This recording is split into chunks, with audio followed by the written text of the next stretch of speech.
Why is the Arctic important?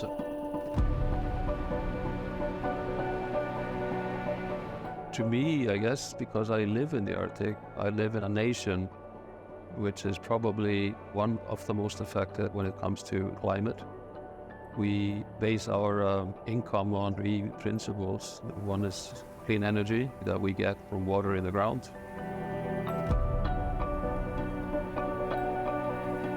Secondly, of course, it's the fishing. Even when Iceland had serious economic crisis, we still had the fish, and it was basically the fish that got us through those problems.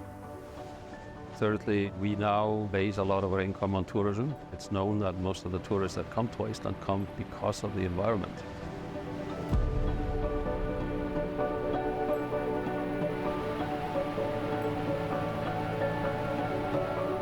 The other issue, of course, is that the Arctic is believed to hold as much as 30% of the unused resources of the globe. And there's a lot of interest internationally, both from Arctic nations and also other nations.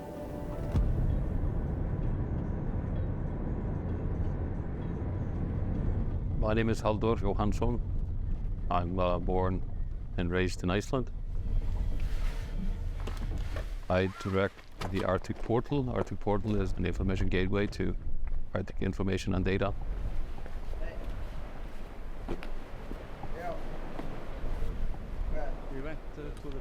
Johansson meets with diver Erlander Bogason, who's worked with Chinese divers to collect underwater samples in this marine protected area. But are you getting support from Icelandic authorities to protect it? Or? No.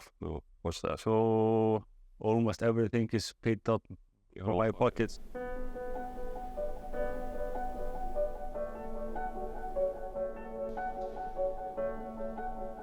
We applied some years ago for some funding to do some citizen science applications. We got some of it going, but it's very difficult to get concrete and ongoing interest. The problem is you may get some funding for 2 or 3 or 4 years, but then what?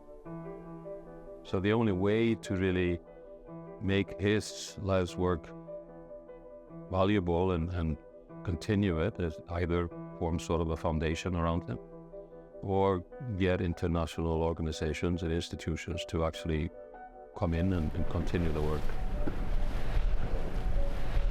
And that's why, of course, we've also introduced it to the Chinese, because they are very interested in such research. They're new to this field, but they're very sincere. And I think by increasing international collaboration, getting everyone basically interested, then we are more likely to see it continue.